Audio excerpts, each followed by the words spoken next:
사랑하고 축복합니다. 지난 3일도 잘 지내셨나요? 오늘 말씀은 다니엘 10장 10절에서 21절까지의 말씀입니다. 우리가 함께 읽도록 하겠습니다.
지난주 다니엘 10장 1절에서 9절까지의 말씀을 통해서 우리가 주님을 만나는 은혜가 어떻게 이루어지는지를 잘 알게 되었죠. 우리가 말씀 묵상을 깊이 잘 하는 그런 습관이 중요하다라고 말씀을 드렸습니다. 말씀 묵상은 장소와 때를 가리지 않지요. 특별히 주님을 묵상하는 습관이 우리에게 너무나 참 중요하다 라고 말씀드릴 수 있겠습니다. 자, 이제 명절이 내일부터 시작이 됩니다. 추석 연휴가 벌써 6일 동안 지속이 되면서 많이들 여행도 가고 또 쉼을 얻고자 하는데 우리는 오늘 말씀을 들으면서 영적 은혜와 쉼을 얻고 힘을 얻는 시간이 되기를 간절히 바랍니다. 10절에서부터 21절까지의 말씀은 이제 잠들다시피 된 잠들었다라고 9절에 나와 있는데요. 잠들었던 다니엘을 깨우는 장면부터 시작이 됩니다. 그리고 나서 다니엘에게 주의 말씀을 전하게 되고 어떤 일들이 이루어지는지를 다시 한 번 더 이야기해 주시고 이것이 이제 마지막 날의 어떠한 징조로서 그리고 또 보냄받은 자로서의 다니엘에 대한 이야기를 해주게 되죠. 먼저로는 이제 우리 주님께서 본문에 보면 다니엘을 위로해 주시는 장면이 나옵니다. 10절을 보면 한 손이 있어 나를 어루만지기로 내가 떨었더니 그가 내 무릎과 손바닥이 땅에 닿게 일으키고 땅에 닿게 일으켰다. 자, 먼저는 만지는 장면이 나오죠. 자, 이런 것은 우리가 앞서 8장에서 가브리엘을 만났을 때 모습과 비슷한 그런 장면입니다. 그런 장면에서 이 다니엘이 다시금 새 힘으로도 일어나는 그러한 장면이 나오게 되는데요. 오늘 말씀에도 보면 먼저는 만지심이 있습니다. 주님께서는 우리를 참 만져주십니다. 위로라는 건 어떻게 일어날까요? 대부분의 위로는 어떤 큰 화려한 또는 좋은 것으로 일어나지 않습니다. 사람이 가장 힘들 때, 어려울 때, 괴로울 때, 완전히 낙심이 되었을 때, 완전히 주저앉아 힘이 없고 아무것도 못한 포기 상태였을 때 위로는 따뜻한 말 한마디, 따뜻한 손길 한 번이죠. 자, 이런 것들이 큰 힘이 돼서 다시금 일어서는 경우가 꽤 많이 있습니다. 네, 오늘 말씀에도 보면 주님께서 먼저 거의 잠든 다니엘을 어루만지시면서 깨우시죠. 이 어루만지는 손길은 힘이 있습니다. 우리 옛날 시골 할머니들 또 어머니들이 옛날에 그랬는데요. 엄마와 손은 약손 이렇게 해서 배 문질러주고 막 그랬잖아요. 자, 이런 것처럼 주님의 손이 우리를 어루만질 때 우리 안에 일어나는 생동감적인 그런 느낌들이 일어나게 되죠. 특별히 가장 중요한 건 우리의 육신적인 느낌이 아니고요. 바로 영적인 활력이 일어나는 겁니다. 자, 이 어루만짐을 통해서 다니엘은 깨게 됩니다. 깨고 일어나면서 어떻게 되느냐? 내가 떨었다라고 얘기했죠. 하나님을 만났을 때 떨지 않은 사람이 누가 있었을까요? 떨었다라는 말을 무려 3번이나 해요. 자, 10절에 보면 내가 떨었더니, 11절에 보면 내가 떨며 일어서니. 자, 이후에도 떨었다라는 말을 이야기하는데요. 17절에 내 몸에 힘이 없어졌고 호흡이 남지 아니하였사오니, 이것도 떠는 거죠. 자, 이렇게 몸이 떨 정도로 굉장한 위험 가운데 놓여 있는 다니엘의 모습을 볼 수 있어요. 하나님의 위험을 만났을 때 우리는 위로받지 못할 것이다, 심판받을 것이다 라고 생각하겠죠. 다니엘도 하나님을 바라봤던 사람이잖아요. 하나님을 의지로 했고 언제나 하나님 편에서 하나님을 증거했던, 심지어 왕 앞에서도 살아계신 하나님의 역사를 증언했던 사람이 다니엘입니다. 자, 이런 다니엘이 하나님 앞에 떨었다라는 것은 그가 하나님의 위험 가운데 눌려 있다, 또는 하나님의 위험 가운데 있었다라고 볼 수 있는 거죠. 이제 실제로 그전에도 말씀드렸지만 하나님을 보면 사람의 목숨이 온전히 있을까요? 그렇지 않다라고 얘기를 했잖아요. 이사야는 하나님을 만났을 때에 오라 나는 공고한 자로다, 내가 죽게 되었도다 라고 말했을 정도로 진짜 하나님의 위험이 얼마나 크고 놀라운지를 이야기해 주고 있어요. 자, 내가 떨었더니 이 위험 가운데 내가 움츠러들고 어찌할 바를 모르고 있던 그때에 하나님께서 다니엘을 어떻게 해주십니까? 일으키십니다. 일으키시는데 말을 보면 내 무릎과 손바닥이 땅에 닿게 일으켰다. 그러니까 완전히 엎어졌던 다니엘을 일으켜 주시는 거죠. 자, 이 일으킴이 또 위로라는 겁니다. 이 일으킴을 통해서 어떻게 합니까? 새 힘을 얻게 되죠. 하나님의 말씀을 들을 때 떨며 여전히 엎드려진 상태예요. 예. 완전히 엎어진 게 아니고 엎어졌다가 이제 엎드려진 상태인데 이것도 여전히 두려운 상태죠. 자, 이 상태에서 하나님의 말씀을 듣는다는 게 쉽진 않을 거예요. 자, 이런 상황에서 17, 19절에 들어가면 다니엘이 하나님의 말씀을 힘입어서 하나님께서 말씀해 주시기를 요청하는 부분이 나와요. 위로라는 건 힘을 주는 겁니다. 단순히 그냥 걱정하지 마 이게 아니고요. 하나님의 은혜가 임하도록 힘을 주는 것이 참 위로라는 거죠. 그래서 기도해주고 염려해주고 걱정해주고 또 다시 기도하면서 새 힘을 불어넣어주는 그러한 일들이 우리 그리스도인들 간에 필요합니다. 근데 주님께서 하신 일이 바로 이거예요. 사람들한테 내 죄 사함을 받았다라고 하시기도 하고 또 네가 용서함 받았다라고 하시기도 하는 그 부분이 뭡니까? 힘을 불어넣어 주시고 새 삶을 살 수 있도록 은혜를 열어주시는 것이죠. 우리는 우리 삶에서 위로라는 2가지를 꼭 기억해야 될 것 같습니다. 첫 번째, 터치, 만짐이 있어야 되고요. 2번째, 힘을 주는 말을 꼭 해줘야 된다. 하나님께서 지금 주님께서, 예수님께서 다니엘을 만났잖아요. 만나고 나서 위로해 주시죠.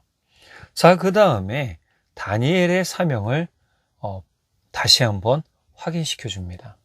그런데 이 다니엘을 부르는 이름이 부를 때에 좀 특이한 말씀이 나옵니다. 11절 내게 이르되 큰 은총을 받은 사람 다니엘아.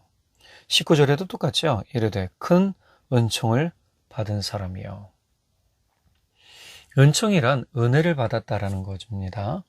은혜를 받았다라는 것은 하나님의 말씀을, 하나님의 사랑을 덧입어 힘을 얻은 사람. 그러니까 앞에서 그 위로가 뭐예요? 은총인 거예요. 우리는 은총을 좀 너무 차원 다르게 생각할 때가 많은데요. 은총은 다른 게 아닙니다.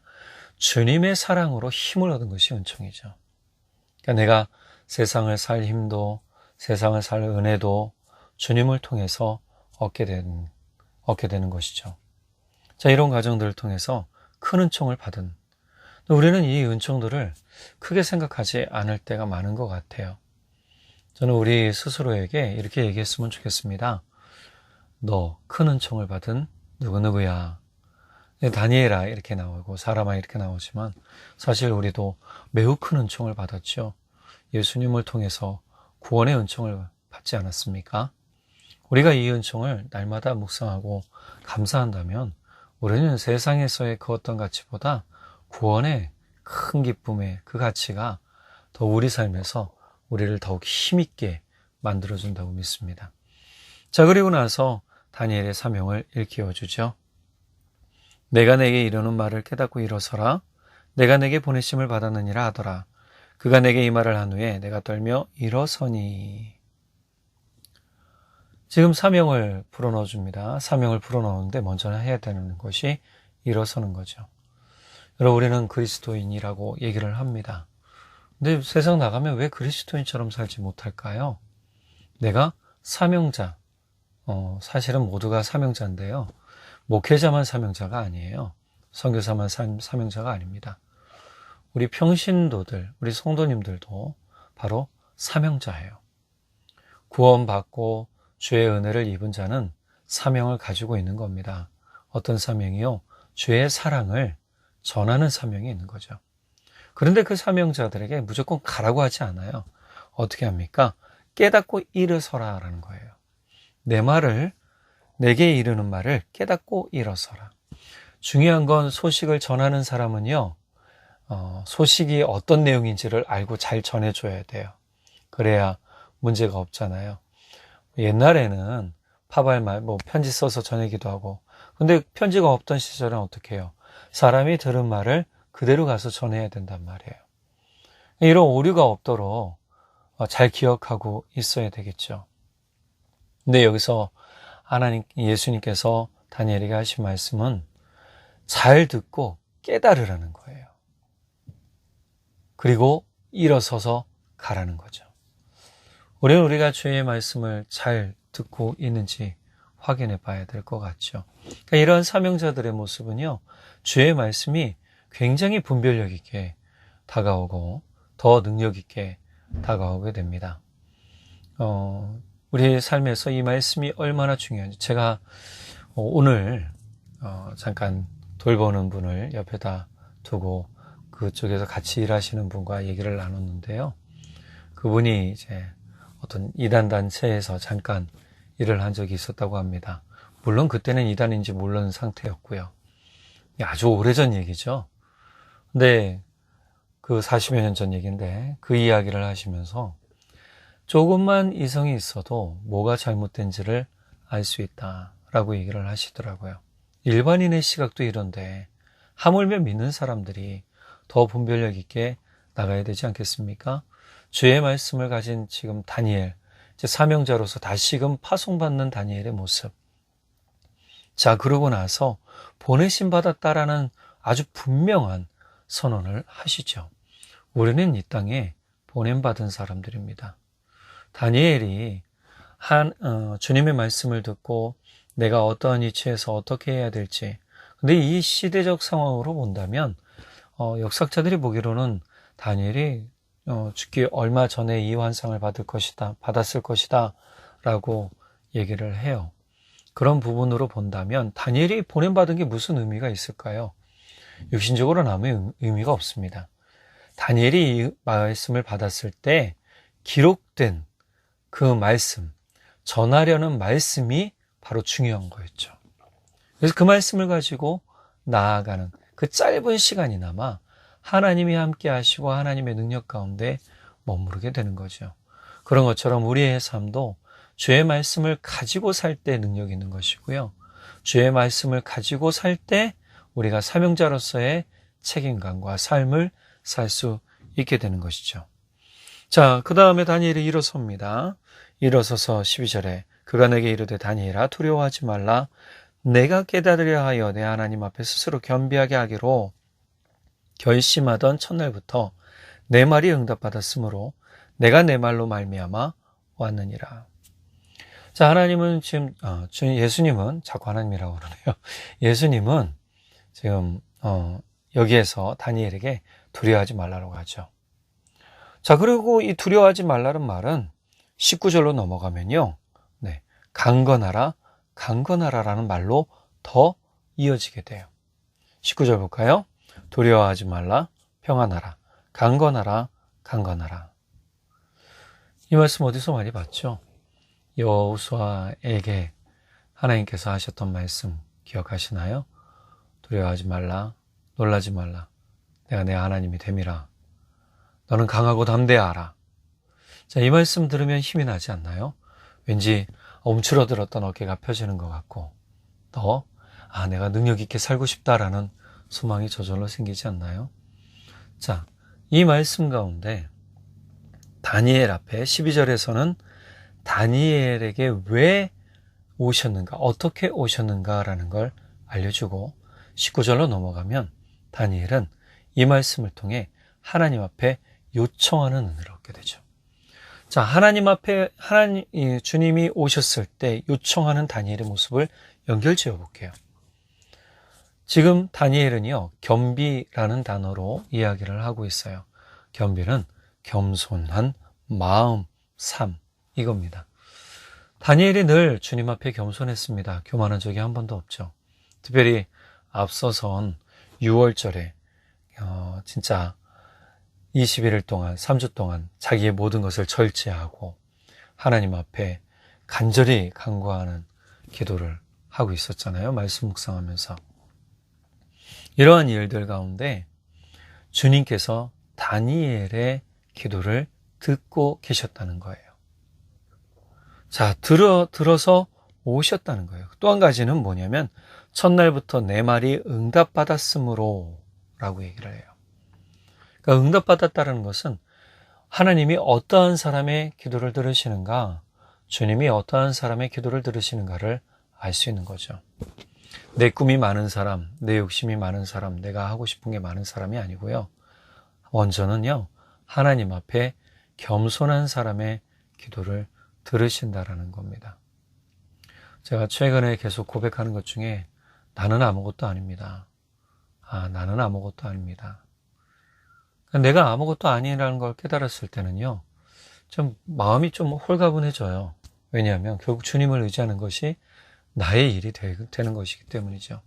다니엘도 마찬가지였겠죠. 다니엘도 주님을 의지하고 있었는데 이게 그냥 가볍게 의지한 게 아니에요. 간절히 의지하고 있었다라는 겁니다.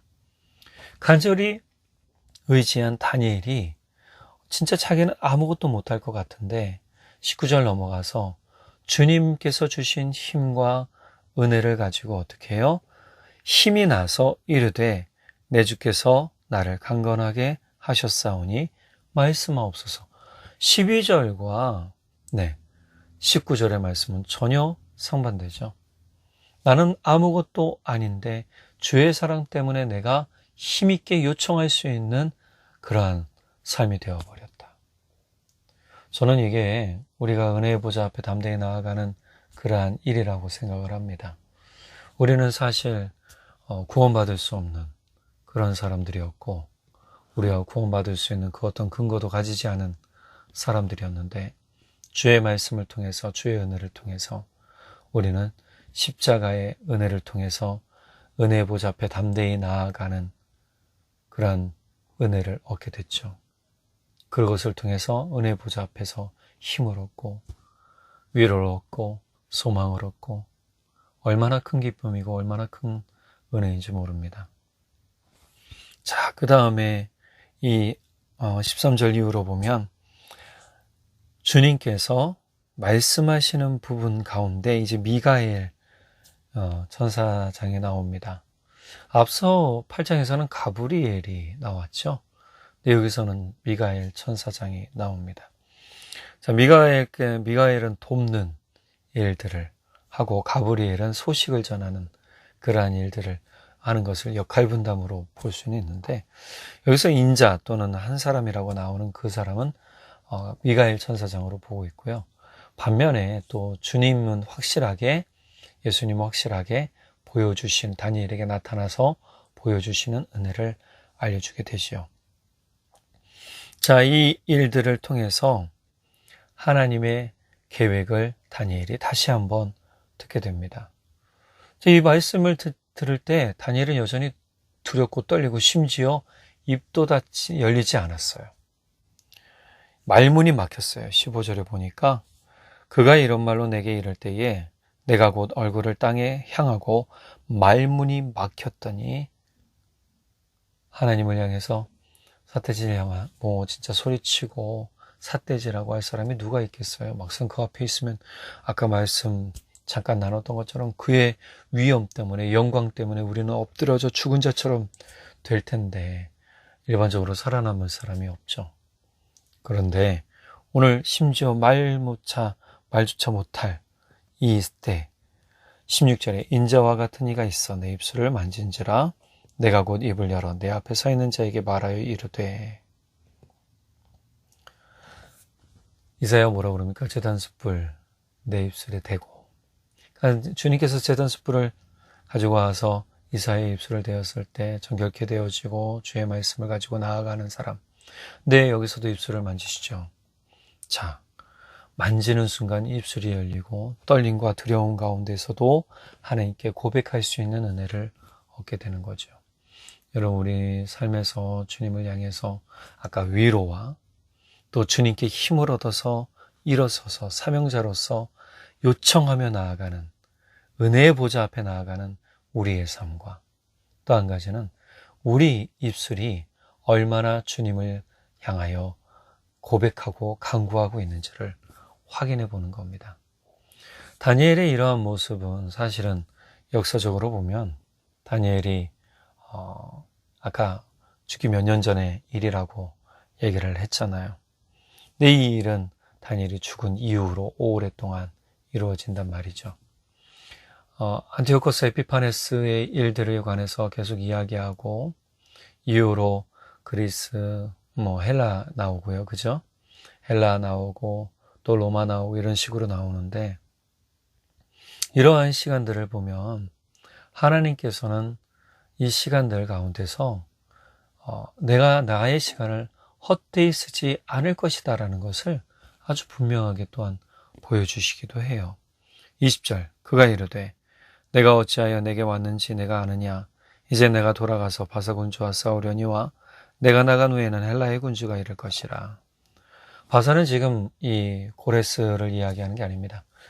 페르시아의 전체적인 왕들 또 헬라의 모든 왕들 앞으로 이제 임하게 될 핍박의 시대를 이야기하고 암흑의 시대를 이야기하는 것이죠. 그때라도 하나님 뭐 하신다는 거예요? 싸우신다라는 거예요. 여러분 우리가 힘들고 어려운 시간 주님의 위로 받기 원하고 주님의 위로를 통해 내가 세임 받기 원한다라고 많이 하지만 위로를 내가 느끼지 못할 때가 많잖아요. 그렇다면 우린 영적으로 어떻게 해야 돼요? 깨어 있어야 돼요. 말씀 묵상을 통해 주님 만날 수 있다고 했죠. 자, 그렇다면 주님을 만나는 순간 그러한 위로가 일어나는 거예요. 또 한 가지 하나님은 하나님의 역사 가운데 하나님의 일을 멈추지 않으신다라는 거예요. 여러분 우리의 삶도 마찬가지입니다. 내가 싸워나가는 게 아니에요. 하나님의 시간에 내가 있다라는 거예요. 그래서 나는 그 시간 가운데 하나님이 일하시도록 내 삶을 맡겨놓아야 되는 것이죠. 다니엘은 내가 그래서 싸우겠습니다. 내가 그래서 나가서 뭔가 변혁시켜 보겠습니다라고 얘기하지 않아요. 하나님의 시간에 대해서 다만 뭐 할 뿐이에요? 지켜보고 내가 할 일을 할 뿐이에요. 21절 오직 내가 먼저 진리의 글에 기록된 것으로 내게 보이리라. 나를 도와서 그들을 대항할 자는 너희의 군주 미가일 뿐이니라. 그러니까 사람의 힘으로는요 아무것도 할 수 없어요. 역사 가운데 어떤 능력이 있는 사람이 있는 게 아니죠. 능력이 사람을 모을 줄 아는 사람은 있겠지만 능력 있는 사람은 없어요. 능력 있는 분은 주님밖에 없습니다.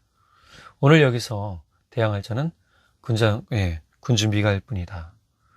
이야기는 이 싸움은 사람의 싸움이 아닌 거예요. 모든 시간 가운데 이제 앞으로도 올 모든 고난과 힘듦과 암흑의 시간 가운데서도 나는 끊임없이 너희를 위하여 일하고 있다. 라고 알려주시는 거예요. 사실은 이 말씀이 앞으로 고난당하는 이스라엘 백성들에게 얼마나 큰 위로가 되고 힘이 될까요? 고난을 당하는 사람들한테 여러분, 하나님은 여전히 일하고 계시니 견디십시오. 근데 이것이 위로가 되기도 하고 위로가 안 될 수도 있다라고 저는 생각은 해요. 그러나 믿는 이들에게는 반드시 큰 위로가 될 줄 믿습니다. 오늘 저나 우리 여러분 모두가 이 말씀을 가지고 살기 원합니다. 주님은 위로하시는 주님이시고 또 소명 주시며 파송하시고 우리 가운데 힘 주시고 능력 주시면서 우리가 하나님의 역사 가운데 하나님을 의지하라고 하는 것들을 지금 말씀해 주고 있다라는 겁니다. 오늘 우리 삶을 강하게 하시고 위로하시며 세우시고 강하게 하시는 우리 주님 앞에 우리의 삶을 맡겨드리고 나아가는 우리 모두가 되기를 바라고 이 추석 연휴 기간 동안에 가족들과 또 즐거운 시간 보내시고 행복한 시간 보내시고 은혜로운 예배도 드리시기를 또 간절히 바랍니다. 기도하겠습니다. 사랑의 하나님 아버지 참 감사합니다. 오늘 우리에게 주신 말씀이 얼마나 귀하고 아름다운지요. 이 말씀을 들을 때 우리의 삶이 참 기쁨과 은혜로 서게 됩니다. 또 우리가 용기를 얻습니다. 우리 예수님께서 만지시는 위로하심이 많은 사람들을 살리고 힘을 주었듯 오늘 이 시간 낙심한 분들을 만져주셔서 힘을 얻게 하시고 다시금 사명자로서의 모습, 주님의 자녀로서의 모습으로 살아가게 하시고 또 우리 모든 성도님들이 주님 은혜 안에 은혜 보좌 앞에서 강하고 담대한 모습으로 살 수 있도록 성령 하나님 강력하게 붙들어 주옵소서. 믿고 감사드리며 우리 주님 예수 그리스도의 이름으로 기도드렸습니다. 아멘. 연휴 즐겁게 보내시길 바랍니다. 사랑하고 축복합니다.